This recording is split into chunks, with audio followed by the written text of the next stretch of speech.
is where you need to keep 37, 38 as those pages, because that map we will cover in a little while. And okay. So Father, we just want to thank you this evening for this time and that we can learn from your scriptures. Bless the evening today, Lord, and speak to our hearts. In Jesus' name we pray. Amen. Okay, chapter 17 of 1 Samuel, and this is basically the turning point in the life of David. Okay, here things begin to change for David here. Okay, so now the Philistines gathered their armies for battle at a place. Soko belongs to Judah. They camped between Soko and Azekah in Ephraim. And Saul and the men of Israel were gathered, camped in the valley of Elah, drew up in the battle array. So the Philistines stood on the mountain on one side, while Israel stood on the mountain on the other side with the valley between them. Okay?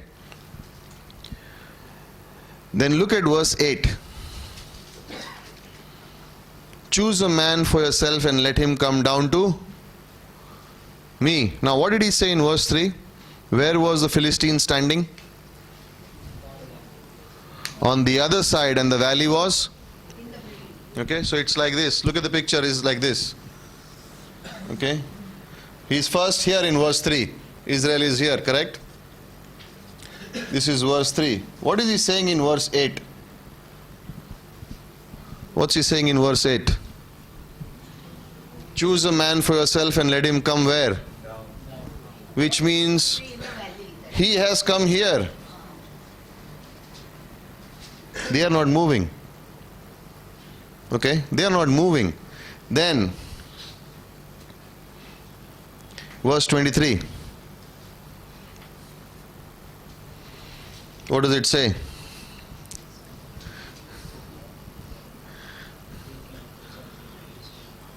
Goliath was what? No, what is Goliath doing there? What does the verse say? Read the verse 23. Behold, the champion, the Philistine from Gath named Goliath was doing what? Coming up. He is now coming here. What is Israel doing? Why? The natural man does not take steps of faith. The enemy is advancing, the flesh is increasing, is coming against him. These guys, they are hiding. They're not willing to face the battle. He's saying he's coming up now. He was here, opposite side. He's come down. Send someone down here. Why was Goliath so bold? He moved from here to here, and no one from the army even moved here. He's now on his way up, and they're saying, then it says that in next verse that they ran. They began to hide. There is no faith. Why? Because the leader had no faith. He's hiding somewhere else. The army is standing right there, and this guy is moving. No wonder he's saying, yeah, you are people of the living God. You can't fight me. He's taunting them. Why? Because they are not even exercising faith. They have zero faith. They are just standing there. And it says Goliath moves. Right? And when you see David, what did David do? David ran towards Goliath, correct? Because he had faith. The man, the spiritual man, the man with faith, is not bothered about the enemy. He knows that God is with him and God is with her. The spiritual person knows those things. They have a testimony of faith. They know, they depend on the past experiences of what God has done in their lives. They know that God will not change. They know that God fulfills His promises. So they are bold. The righteous are bold as a lion, right? The righteous are bold as a lion. And that's what David, we'll see that later on. Okay, so coming back to the chapter, this is just to make you think. Sometimes we go through the passage and we have not even understood this. But you can imagine now what was going on. Why was Goliath so bold and what was happening with Israel? And this sight is observed by David in a way when he comes in, that the enemy is coming up on his way and you're not doing anything. And that's why he's saying, why is he shouting so much? Okay, so now at this point of time,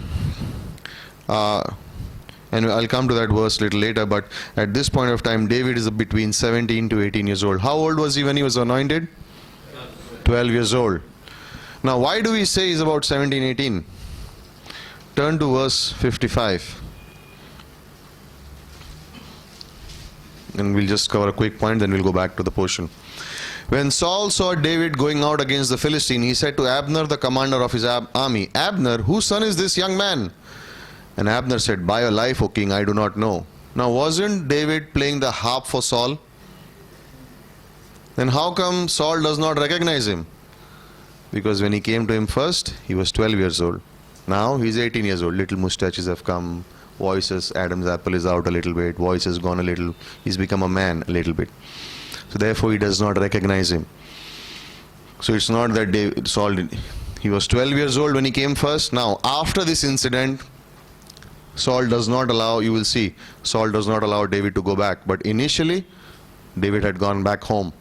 That's why at this point of time, Saul does not recognize David. It's because the kid has become a boy now, a young man. So he does not recognize. Okay, so back to verse 4. Okay, chapter 17, verse 4. Then the champion came out from the armies of the Philistines, named Goliath from Gath, whose height was 6 cubits and a span, 9 feet, 9 inches tall. Okay, 9 feet, 9 inches tall. Not very tall, but 9 feet, 9 inches tall. Okay, any NBA team will take him today. Like, come, you take the ball, put in like that. Okay, so 9 feet, 9 inches tall, very simple man. Okay. Wore a bronze helmet, coat of armor, and it says there is the weight of his armor was 5,000 shekel, which means about is about 55 kilos. His armor that he was wearing was 55 kilos. And he would walk with it. Like, can you imagine how big the man must be? Wore a helmet, armor, bronze javelin, long spear. Okay? And it had the tip of the iron spear was about 7 kilos. Just the iron, the top of it. They had a spear and the top part of it was about 7 kilos. So you can imagine how heavy it was. Okay? No wonder the Israel army was afraid. But just that side, you're like, now he's coming up, like, what's wrong? Okay? So, and then in verse 8, he's shouting to them and saying, choose a man for yourselves and let him come down to me. If he's able to fight with me, kill me, we will become your servants. But if I prevail against him and kill him, then you shall become our servants and serve us. Now in those times, before the war would happen, this was a normal practice many times by both sides to avoid bloodshed. Each king would pick up his best person on both sides and they would fight. Whoever wins becomes a servant of the other. And the reason for this was to preserve life, so that not unnecessarily so many people would not have to fight or lose life. So this used to happen that time. Okay, so that's why he's saying that here. And again the Philistine said, I defy the ranks of Israel this day. Give me a man that we may fight together. When Saul and all Israel heard these words of the Philistine, they were what? Dismayed and greatly afraid. Why are they afraid? There is no faith. They don't even trust in God. Okay, and it's very simple because you don't even see the picture of Saul right here. Where is he?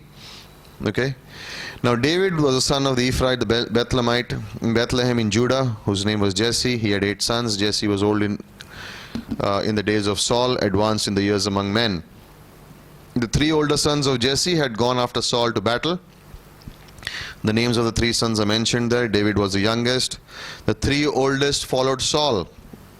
But David went back and forth from Saul to tend his father's flock at Bethlehem. Okay? Remember that? He used to come and play the harp and go back. Come back. Whenever the evil spirit came, they would get David. David would play the harp and the evil spirit would go. Okay? So he went back and forth. Later on you will see Saul does not allow him to go. Okay? He keeps him in his court. And the Philistine came forward morning and evening for 40 days and took his stand. Then Jesse said to David, take now for your brothers an ephah of roasted grain and 10 loaves and run to the camp to your brothers. 40 days he's shouting. And so he carries these provisions. David arose early, left the flock with the keeper. He's concerned about the flock. He keeps the flock with the keeper. His sheep, he says, please take care of them. And that shows the shepherd heart of the man. Okay, that shows the shepherd heart of the man. Can you increase the volume a little bit of the mic? Okay. Thank you. And when he came to the circle of the camp, the army was going out in a battle array, shouting war cry. Israel and Philistines drew up in battle array, army against army. Then David left his baggage in the care of the baggage keeper, ran to the battle line and entered in order to greet his brothers.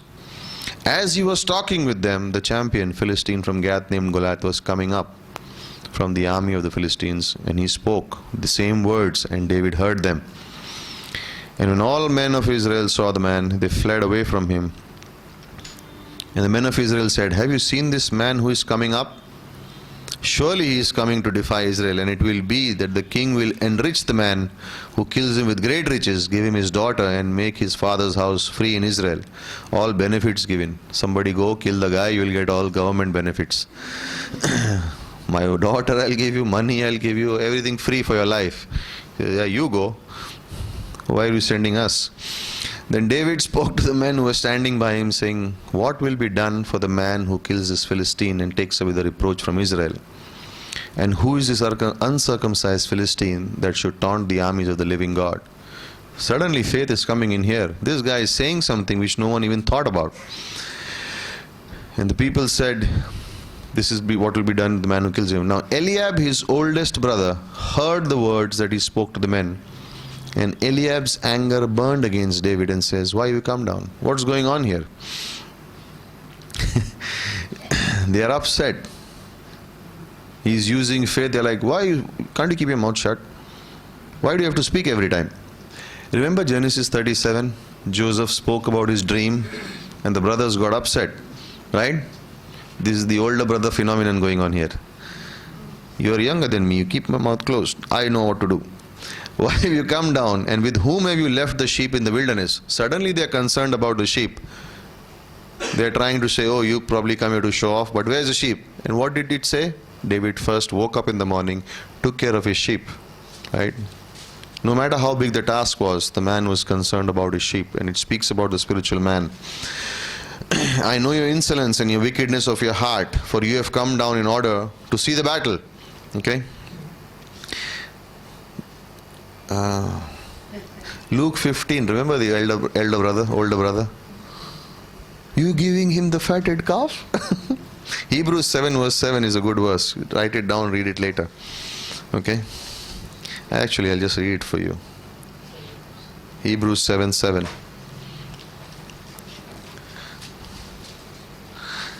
And when you think about the life of Joseph with his brothers, you think about David's brothers, that's the verse that comes to your mind. It says, "Without any dispute, the lesser is blessed by the greater."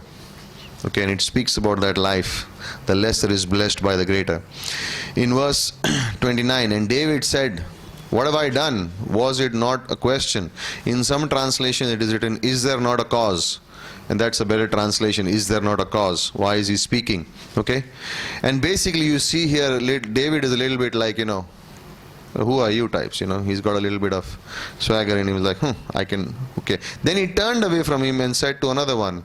And the people answered the same thing, and David spoke. In verse 32, David said to Saul, "Let no man's heart fail on account of him.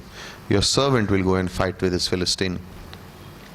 And Saul said to David, "You are not able to go against this Philistine to fight with him, for you are a youth, while he's been a warrior from his youth." Experience. He's done so much, you are new. Okay? Doesn't make a difference. Okay? When you're anointed, God's hand is upon you, those things don't make a difference so much. Of course, experience is necessary, but this is the spiritual man. This is the work of God versus the enemy on the other side, right? And you will see that here. Okay, so verse 33 then, okay. In verse 34, David said to Saul, "Your servant was tending his father's sheep when a lion or a bear came and took the lamb from the flock. I went out after him, attacked him, rescued him from his mouth. And when he arose up against me, I seized him by his beard and struck him and killed him." Sounds so easy, right? But think about holding a lion and a bear like that. You take the food from their mouth. I mean, that's guts right there. I mean, and then take him from the beard. Man. Verse 36 is the answer. Your servant has killed both the lion and the bear. This is uncircumcised Philistine will be like one of them, since he is taunted. This is godly confidence. He has total confidence in God. Okay? We remember Saul never took those steps. Saul never said these words. Why? Natural man, always defensive. Okay? But you see Jonathan walking by faith. You see David walking by faith. That is why they could be friends. They had the same type of faith in them. And that's what it is. A person who's spiritual, has faith, will never be able to fellowship or never be able to associate or have a close friendship with a natural man. A spiritual man and the natural man will never be close friends. The natural person will find the natural people around and they will have a group. And the spiritual person will never be fellowship, will never have these friendships, right? Saul always has natural thinking because he is not willing to go out. But he's saying, if anyone goes out, they can take my daughter. But I'm not going out. And he's supposed to be the king, so he's not willing to lead, but he says, let someone else lead. I need to, what is going on? I have to preserve myself. I have to take care of myself. He's thinking about himself while the enemy keeps advancing. Okay? He never takes steps of faith. And you know what? This is how it is sometimes, because it's like this. When we are sitting and discussing and talking, and sometimes we say, oh, let's plant a church here, or let's start a Bible study here, and the natural man's thinking will be, how will we do it? It's so difficult. And how can this be possible? And how will be that? And the spiritual man will say, let's just go by faith. Let's talk to one person. Let's start a Bible study in one home. Maybe God will open up a door somewhere else. And the natural man is still thinking, but how will it happen? It's not possible. Where will the money come from? Where will those things happen? They are never taking steps of faith. But they are more concerned, we need to protect ourselves. We should not go out. Otherwise something may happen to us. Then what will happen to others? No, those things is like the natural man versus the spiritual man. Okay? The natural man, things of faith are always impossible for them. Not possible. Impossible. This cannot happen. But for the spiritual man, nothing's impossible, because they don't have confidence in themselves. They have confidence in God. That's what verse 36 tells us. Your servant killed both the lion and the bear, and this uncircumcised Philistine will be like one of them, since he has taunted the armies of the living God. Why? Because God is with us, right? God is with us. Okay? And Saul has his questions. How is it possible? How is it possible? And David said, the Lord who delivered me from the paw of the lion, verse 37, he will deliver me. And then Saul says, okay, go, the Lord be with you. Saul in his mind knew what God can do. But he himself was not willing to trust God for his own life. He says, yeah, God, we will be with you, go. But what about you? He's not trusting God for that. And if you see Saul's conversation from verse 31 onwards, he never talks about God. It is David who's talking about God. Saul is never talking about God. He's saying, how will you do it? He has these questions, intelligent questions. But there is no God in the picture. Okay, and that's what we have to see. Okay, so there is godly confidence in verse 36, and it is based on what? On past experience. That is faith based on experience. Okay. So if God can give me a lion and bear on the same day, why can't he give me this man? So then Saul clothed David with his garments, put on a bronze helmet on his head, and clothed him with an armor. Okay. David girded the sword over his armor, tried to walk, for he had not tested them. And David said, I cannot go with these. I have not tested them. And he took them off. Like, I cannot wear this. I am okay. I am okay with my shepherd's clothes. Okay. The weapons of our warfare are what? Not carnal. He's not taking on the armor or that. He says, I'm going by faith. Right? Ephesians 6. That's the armor of God. The armor of faith, right? He took a stick in his hand, 5 smooth stones, put them in the shepherd's bag, even in his pouch, sling in his hand, and approached the Philistine. Simple things. I don't want a sword. I don't want an armor. I have a pouch. I have a shepherd's bag. I have 5 stones, 1 stick, and a sling. Remember the sling? Benjamites, left-handed. They would not miss a hair. They would not miss a hair's breadth over 100 meters. They were so good. Shepherds were trained that way in Israel to take care of the sheep. They would be good in those slings, okay? And they would not miss a hair. And when they threw the stone would travel between 70 to 90 miles an hour. It was not just, it was strong. So that's about 140 kilometers an hour. It would be traveling. It would be that fast. Okay, it just came right at you. Okay, so then the Philistine came on and approached David with a shield bearer in front of him. Can you imagine? 9'9" guy needs a shield bearer to hold his shield in front of him. And comes this Philistine, looked and saw David and disdained him. He was like, what nonsense. But he was but a youth, riding with handsome appearance. And Philistine said to David, am I a dog that you come to me with sticks? And David was saying, yeah. And the Philistine cursed David by his gods. And the Philistine also said to David, come to me, and I will give your flesh to the birds of the sky and beasts of the field. The flesh has its own, is proud, it thinks it can get over. But we live by the Spirit, right? So, then David said to the Philistine, you come to me with sword, spear, javelin, but I come to you in the name of the Lord. Again, the weapons of our warfare, right? We do not fight our battles physically. We fight our battles on our knees. Our battles are won on our knees. We come in the name of the Lord. And that's like a lesson right there.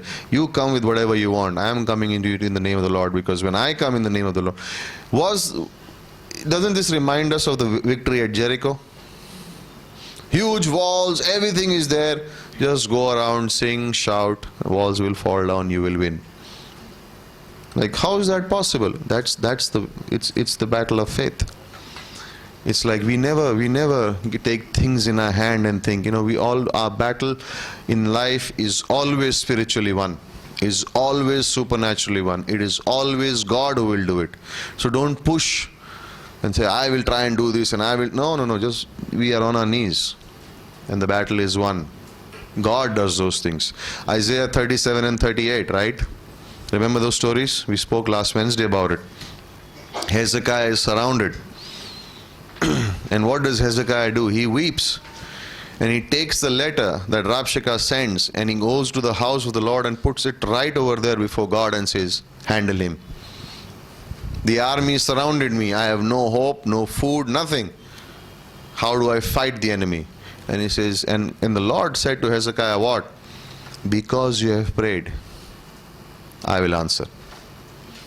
And it says, an angel of the Lord came and in one night killed 185,000 soldiers like that. And the army woke up in the morning, there was no one alive, all dead. No one. And then in chapter 38, Hezekiah has a sickness and he's near death. And what does Hezekiah do? He prays again. And God says, because you have prayed, I will add 15 years to your life.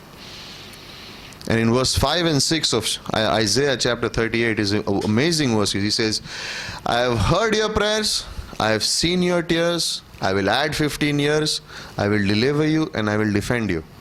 Right there. Spiritual life right there. Isaiah 37:38. Right there. There is trouble on the outside, angel of the Lord comes, 185,000 dead. Trouble on the inside, health issue, dying. God says, I will add 15 years to your life. In both cases, Hezekiah prayed and he went before God and God did the work. Same thing here. He says, I come to you in the name of the Lord. Now, he didn't go down and pray there. He took action. Faith always takes action. There is a time to pray and there is a time to walk by faith also. Okay? So when the time to walk by faith, don't pray. When it's a time to pray, don't go out and work. There's a time for both. David was already prepared spiritually. What was he doing alone with the sheep? He was meditating, thinking about God, worshipping, singing. His heart was ready. When it came to take action, he was ready to go. He did not say, let me go and fast for 3 days. Then I will come and fight this Philistine. He says, I'm taking him now. All the years that I was alone with God, he has given me enough confidence. I'm taking him now. Not hyper spiritual. I'll fast 3 days, 1 week. Then if God leads me. No, I'm taking him now. I've had my time with the Lord, right? verse 46. This day he knew, today, and it's going to happen. The Lord will deliver you into my hands. He didn't say, the Lord may deliver you. He says, He will.